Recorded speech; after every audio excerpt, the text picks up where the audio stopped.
નમસ્કાર સર્વે વિદ્યાર્થી મિત્રો, સ્વાગત કરું છું આપ સૌનું ઓનલાઈન સેશનની અંદર. લાસ્ટ સેશનની અંદર આપણે ભેગા થયા હતા ત્યારે મેં તમને એમસીક્યુ વિગતવાર સમજાવ્યા હતા. આજે આપણે મોસ્ટ આઈએમપી ખાલી જગ્યાઓ અને ખરા ખોટાનું સેશન લઈને આવ્યો છું. જેવી રીતે એમસીક્યુનું આપણે 360 ડિગ્રી રિવિઝન કર્યું હતું, એની અંદરની બધી માહિતી મેં તમને સમજાવી હતી. એવી રીતે આજે આપણે ખાલી જગ્યા અને ખરા ખોટા વિશે જોઈએ. હવે ધોરણ 9માં તમને જે ખાલી જગ્યાઓ પૂછાય છે ને, એ એક પ્રકારના એમસીક્યુ જેવી જ છે. આપણને એમસીક્યુમાં 4 વિકલ્પો આપે છે, તેવી રીતે ખાલી જગ્યામાં 3 વિકલ્પો આપે છે. તો આપણે એવું કહી શકીએ તમને પરીક્ષામાં 10 માર્કના એમસીક્યુ પૂછાય છે, વન ટાઈપ ઓફ. એકમાં 4 ઓપ્શન હોય છે, એકમાં 3 હોય છે, પણ અહીંયા ખાલી જગ્યાઓ આપેલી છે એટલા માટે હવે આપણે એનો અભ્યાસ કરવો પડે. પહેલા નંબરની ખાલી જગ્યા એવું કહે છે, ભારતમાં ક્રાંતિકારી પ્રવૃત્તિની શરૂઆત કરનાર કોણ વ્યક્તિ હતા? તો આનો જવાબ આવશે વાસુદેવ બળવંત ફડકે. તેને ભારતમાં ક્રાંતિકારી પ્રવૃત્તિની શરૂઆત કરી હતી. શરૂઆત એમણે કરેલી છે. ગાંધીજીએ કોને કાળો કાયદો કીધો છે? ગાંધીજીએ રોલેક્ટ એક્ટને કાળો કાયદો કીધો છે. રોલેક્ટ એક્ટને કાળો કાયદો કહેવાનું કારણ શું હતું? એની પાછળનું કારણ એવું હતું કે રોલેક્ટ એક્ટ છે ને, રોલેક્ટ એક્ટ અંતર્ગત કોઈ પણ શંકાસ્પદ વ્યક્તિ છે એની ધરપકડ કરવામાં આવતી હતી અને કોઈ પણ પ્રકારનો મુકદમો ચલાવ્યા વગર તેને અમુક સમય સુધી જેલમાં રાખી શકાય. અમુક મહિનાઓ પણ હોય અને અમુક વર્ષો સુધી પણ જેલમાં રાખી શકાય છે. હવે ખાસ કરીને અંગ્રેજોએ આવો કાયદો છે ભારતના જે ક્રાંતિકારી પ્રવૃત્તિઓ છે દબાવવા માટે કાઢ્યો હતો, જેથી લોકોની સ્વતંત્રતા છીનવાઈ છે. એટલા માટે ગાંધીજીએ તેને સ્વતંત્રતાને હણી નાખતો કાળો કાયદો કીધો હતો. રોલેક્ટ એક્ટને ગાંધીજીએ કાળો કાયદો કીધેલો છે. આ વાત યાદ રાખવાની. જૂન 1925માં કોનું અવસાન થતા સ્વરાજ્ય પક્ષ નબળો પડ્યો? આનો જવાબ આવશે ચિત્તરંજન દાસ મુનશી છે. એનું અવસાન થતા સ્વરાજ્ય પક્ષ નબળો પડ્યો છે. કેટલાક લેખકો વાઇસરોય મિન્ટોને, આનો જવાબ આવશે લોર્ડ મિન્ટો, તેને મુસ્લિમ કોમવાદના પિતા કહે છે. કારણ કે લોર્ડ મિન્ટોએ છે મુસ્લિમ લીગની સ્થાપના કરાવી હતી. મુસ્લિમ લીગની સ્થાપના કોણે કરાવી હતી? તો મિન્ટોએ કરાવી હતી. જેના કારણે હિન્દુ અને મુસ્લિમ વચ્ચે આજ સુધી ભેદભાવ જોવા મળે છે, વેમનસ્ય ઊભું જોવા મળે છે. તો આ લીગનું જે કારણ છે ને, એ લોર્ડ મિન્ટો છે. એટલા માટે છે એને મુસ્લિમ કોમવાદના પિતા કહેવાય છે. ગાંધીજીએ ગુજરાતમાં અમદાવાદ ખાતે ખાલી જગ્યા વિદ્યાપીઠની સ્થાપના કરી. પ્રશ્નમાં જવાબ આપ્યો, તમે જ સમજો છો. ગુજરાત છે એમાં અમદાવાદ પૂછે તો કઈ વિદ્યાપીઠ આવે? તો ગુજરાત વિદ્યાપીઠે જવાની છે. ખાલી જગ્યાના દિવસે સંયુક્ત રાષ્ટ્ર યુએનની સ્થાપના થઈ. યુએનની સ્થાપના 24 ઓક્ટોબર 1945 રોજ થઈ. વિશ્વયુદ્ધ પૂરું થયું ત્યાર પછી. રશિયાએ ખાલી જગ્યા નામના છે લશ્કરી સંગઠનની રચના કરી. રશિયા છે વોર્સો કરાર નામના છે લશ્કરી સંગઠનની રચના કરી. જ્યારે આ સિયાટો છે ને, એ મધ્ય પૂર્વની અંદર આવશે સેન્ટોની જેવું, અને જે નાટો છે ને એની રચના અમેરિકાએ કરેલી. પણ રશિયામાં પૂછે તો વોર્સો કરાર નામના છે સંગઠનની તેને રચના કરેલી છે. ભારતના વડાપ્રધાન શ્રી નરેન્દ્ર મોદી અને ચીનના રાષ્ટ્રપ્રમુખ છે જિનપિંગ વચ્ચે અમદાવાદમાં ખાલી જગ્યા ખાતે સૌજન્યપૂર્ણ મુલાકાત. અમદાવાદનું જાણીતું રિવરફ્રન્ટ છે તેના ખાતે તેમને બંને વચ્ચે સૌજન્યપૂર્ણ મુલાકાત થઈ હતી. સારી મુલાકાત થઈ હતી. બંને દેશના વડાઓ વચ્ચે વાતચીત થઈ હતી. ત્યારે પશ્ચિમ જર્મનીએ આર્થિક અને અન્ય ક્ષેત્રમાં જે પ્રગતિ સાધી હતી તેને શેના નામથી ઓળખવામાં આવે છે? તેને જર્મન ચમત્કારના નામથી ઓળખવામાં આવે છે. શું કરવા એને જર્મન ચમત્કાર કહેવામાં આવી આપણે જાણીએ. આપણે એવું જાણીએ છીએ કે જ્યારે રશિયાના 4 ભાગલા પાડવામાં આવ્યા એમાંથી 2 ભાગલા આવી રીતે પાડવામાં આવ્યા. એક બાજુ છે પૂર્વ બર્લિન આપી દેવાનું, એટલે પૂર્વ જર્મની. એક બાજુ છે પશ્ચિમ જર્મની છે. હવે જો પૂર્વ બાજુ છે ને સોવિયત યુનિયનનું શાસન હતું, જ્યારે અહીંયા 3 દેશોનું શાસન હતું. હવે જો પૂર્વ બાજુ છે આખું સોવિયત યુનિયનનું શાસન હતું, એટલે આ બાજુ છે ને બધી સામ્યવાદી શાસન ચાલતું. અને સામ્યવાદી શાસન હોય તેમાં પ્રજાને અધિકાર ન હોય, કોઈ પણ પ્રકારના છે કોઈ હક ન મળે, બધા છે અંકુશોથી ચાલતું હોય. તેના કારણે આ જે પ્રજાઓથી એનો વિકાસ કઈ થયો જ નહીં. આ બાજુ વિકાસ બહુ ઓછો થયો.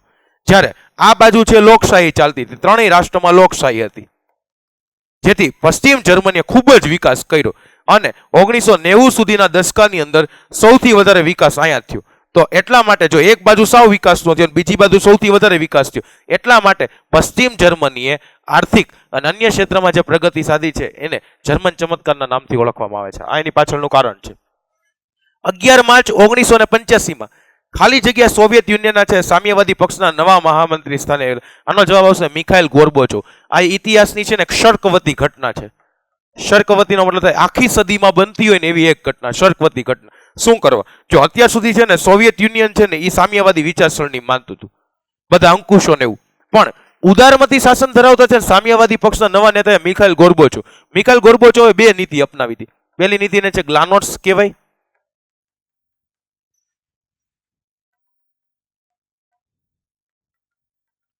અને બીજું છે પેરાસ્ટ્રોઇકા.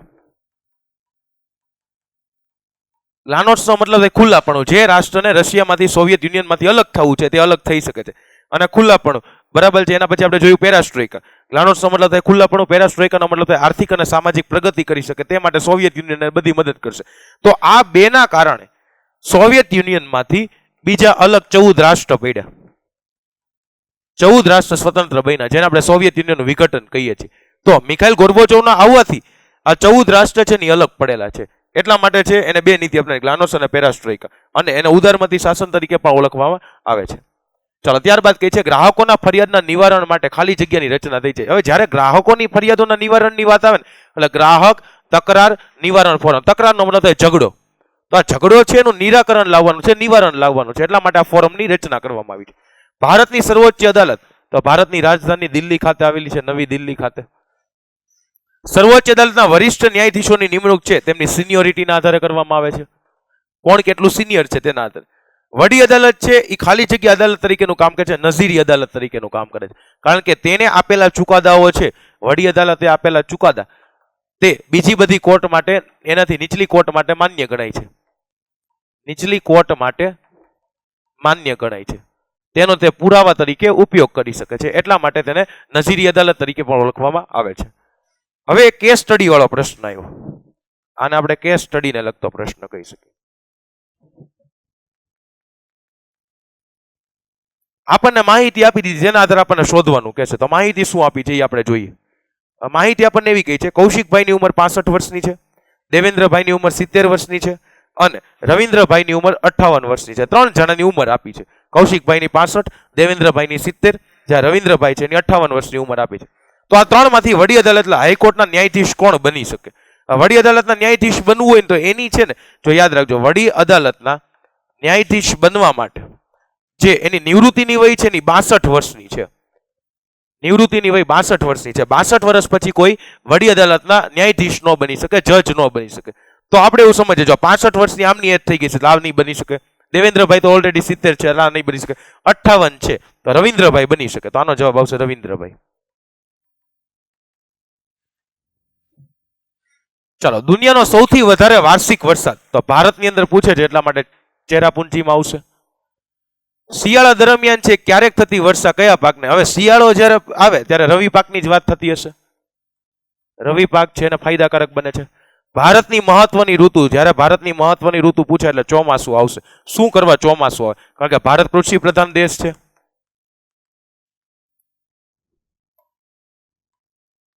અને કૃષિને લગતી 80% પ્રવૃત્તિઓ છે ને માત્ર વરસાદ પર આધારિત છે. એટલા માટે ચોમાસું ભારત માટે મહત્વની ઋતુ ગણાય છે. ઓક્ટોબર હીટને ગુજરાતમાં કયા નામે ઓળખાય છે? અમુક સમય દરમિયાન ઓક્ટોબરમાં છે અકળાવનારું વાતાવરણ બની જાય છે. એને ગુજરાતની અંદર ખાસ છે ને ભાદરવી તાપના નામથી ઓળખવામાં આવે છે. ઇંગ્લિશમાં એને ઓક્ટોબર હીટ કહેવાય, જ્યારે ગુજરાતની અંદર એને ભાદરવી તાપના નામથી ઓળખાય. 21મી જૂને સૂર્યના કિરણો ખાલી જગ્યા ઉપર લંબ પડે છે. સૌથી મોટો દિવસ. હવે 21મી જૂન પૂછ્યું સૌથી મોટો દિવસ, તો ભારતની મધ્યમાંથી જે પસાર થાય છે કર્કવૃત ઉપર લંબ પડે છે. ભૂકંપથી બચવા માટે નવા મકાનો છે ભૂકંપ છે પ્રતિરોધક બનાવવા જોઈએ, જેથી એને મકાનોને સાવ નહિવત અસરો થાય, અથવા જેટલી અસર થશે એ ઓછી અસરો થાય, તો એવા મકાનો બનાવવા જોઈએ. સુનામી શબ્દનો જાપાનીઝ ભાષામાં શું અર્થ થાય છે? તેનો મતલબ થાય છે વિનાશક મોજા તરીકેનો ઉપયોગ થાય છે. જંગલોમાં લાગતી આગને કયા નામથી ઓળખવામાં આવે છે? તેને દાવાનળના નામથી ઓળખવામાં આવે છે. 13 ડિસેમ્બર 2001 ના રોજ 5 આતંકવાદીઓએ છે દિલ્હીમાં ખાલી જગ્યા પર હુમલો કર્યો હતો. તો દિલ્હીમાં છે ભારતીય સંસદ ઉપર હુમલો કર્યો હતો. આપત્તિ પછી કયું પડકારજનક કાર્ય છે? આ મોસ્ટ એમપી ખાલી જગ્યા છે. આપત્તિ પછી પુનઃસ્થાપન છે એનું કાર્ય પડકારજનક છે. જેવું પહેલા ચાલતું હતું એવી રીતે છે પુનઃસ્થાપન થાય. આપત્તિ હતી એની પહેલા કેવી પરિસ્થિતિ હતી, એ પરિસ્થિતિમાં લોકોને લાવવાનું કામ સૌથી અઘરું છે. આપત્તિ પછી પુનઃસ્થાપનનું કાર્ય સૌથી પડકારજનક માનવામાં આવે છે. તો આપણે આ સેશનની અંદર છે ને ખાલી જગ્યાઓ વિશે માહિતી મેળવી. આટલી જેટલી મોસ્ટ એમપી ખાલી જગ્યાઓ છે એને આ આપણે સેશનમાં ઇન્ક્લુડ કરી છે. ત્યારબાદ હવે આપણે જોઈએ ખરા ખોટાઓ વિશે. ખરા ખોટાની અંદર ઘણા લોકો કેવું કરે, ખરા ખોટામાં કાં રાઈટની નિશાની કરશે કાં રોંગની નિશાની કરશે. આવી રીતે નથી લખવાનું. આપણે જો ખરું હોય તો ખરું લખવાનું છે અને ખોટું હોય તો ખોટું લખવાનું છે. તેવી રીતે એની બાજુમાં નિશાની કરો તો કોઈ વાંધો નથી, પણ ખરું ખોટું લખવું ફરજિયાત છે. તો પહેલા નંબરે કહે છે ડોક્ટર રાધાકૃષ્ણન છે બંધારણ સભાના અધ્યક્ષ હતા, તો આ વિધાન ખોટું છે. બંધારણ સભાના અધ્યક્ષ પૂછ્યા હતા તો ડોક્ટર રાજેન્દ્ર પ્રસાદ આવશે. ડોક્ટર રાજેન્દ્ર પ્રસાદ છે તે બંધારણ સભાના અધ્યક્ષ હતા. જો એ આપ્યું હોત તો એ સાચું પડે. 15મી ઓગસ્ટ 1947 ભારતનો પ્રજાસત્તાક દિવસો નથી, એટલા માટે પહેલા આ વિધાન ખોટું પડી ગયું. હવે 1947 15 ઓગસ્ટના દિવસે શું છે? તો એ ભારતનો સ્વતંત્રતા દિવસ છે. તો સ્વતંત્રતા દિવસ પૂછે તો 15 ઓગસ્ટ 1947. આગળ કહે છે ભારત ધર્મની દ્રષ્ટિએ બિન સાંપ્રદાયિક રાષ્ટ્ર છે. તો આ વિધાન સાચું છે, ખરું છે. ભારત પોતે બિન સાંપ્રદાયિક રાષ્ટ્ર છે, એનો કોઈ સંપ્રદાય નથી, કોઈ ધર્મ નથી. એટલા માટે ડોક્ટર ભીમરાવ આંબેડકર છે ને બંધારણની ખરડા સમિતિ એટલે મુસદ્દા સમિતિ, જે મુદ્દાઓ બનાવવામાં આવે તે સમિતિ, એમના અધ્યક્ષ હતા. તો આ વિધાન સાચું છે, ખરું છે. ઈસવીસન 1980 45માં બંધારણમાં સુધારાથી આમુખમાં બિન સાંપ્રદાયિક શબ્દ ઉમેરવામાં આવ્યો છે. આ વિધાન જ ખોટું છે. જેનો જવાબ અહીંયા 1973 ની અંદર 42મો સુધારો આવે ત્યારે છે બિન સાંપ્રદાયિક શબ્દ એડ કરવામાં આવ્યો હતો. ભારતમાં ન્યાયતંત્ર સ્વતંત્ર નથી, ભારતમાં ન્યાયતંત્ર સ્વતંત્ર છે, નથી આપ્યું છે, એટલા માટે આ વિધાન ખોટું. 2 કે તેથી વધુ રાજ્ય વચ્ચે છે એક વડી અદાલત હોઈ શકે? સાચી વાત છે, હોઈ શકે, ખરું વિધાન છે. જેમ કે 7 સિસ્ટર છે, બરાબર, અસમ, અરુણાચલ પ્રદેશ, નાગાલેન્ડ, મણિપુર, મિઝોરમ, ત્રિપુરા અને મેઘાલય. આ 7 રાજ્ય વચ્ચે એક જ વડી અદાલત છે. હવે પરીક્ષા પ્રશ્ન પૂછાય 7 રાજ્ય વચ્ચે એક વડી અદાલત આવી ક્યાં આવેલી છે? અસમ ખાતે આવેલી છે. આ ઉપરાંત પંજાબ અને હરિયાણા વચ્ચે એક જ વડી અદાલત આવેલી છે. એવા ઘણા બધા છે રાજ્યો છે, 2 રાજ્ય વચ્ચે એક જ વડી અદાલત. આમાં તો 7 રાજ્ય વચ્ચે એક જ વડી અદાલત આવેલી છે, એવું હોઈ શકે છે, સાચી વાત છે. સર્વોચ્ચ અદાલતના ન્યાયમૂર્તિ એ આપણા રાષ્ટ્રપ્રમુખ છે અને કાનૂની સલાહ આપે છે, તો સાચી વાત છે. કાનૂની સલાહ તે આપી શકે છે, માનવું કે ન માનવું એ રાષ્ટ્રપ્રમુખ નક્કી કરે, સલાહ આપી શકે છે. પોતાના કેસો ચલાવવા માટે, પોતાના એટલે ટેરરિઝમને લગતા કેસો ચલાવવા માટે, જેથી ટેરરિઝમને લગતા કેસો છે એનો ઝડપથી ઉકેલ આવે, તો પોતાના કેસો ચલાવવા માટે ગુજરાતમાં પોટા અદાલતની રચના કરવામાં આવી છે, સાચી વાત છે. લોક અદાલતના ચુકાદાઓને કાનૂની પીઠબળ પૂરું પાડવામાં આવ્યું છે. આ વિધાન ખરું છે, જેથી કેસનો ભરાવો ન થાય, ઝડપથી નિકાલ થાય, એટલા માટે લોક અદાલત છે એના ચુકાદાને તે સરકારે માન્ય રાખ્યા છે. હવામાન અને વાતાવરણની લાંબા ગાળાની સરેરાશ પરિસ્થિતિ છે. પહેલા આવું જ્યારે ભાળો ને એટલે પેલા વિધાન ખોટું પાડી દેવા.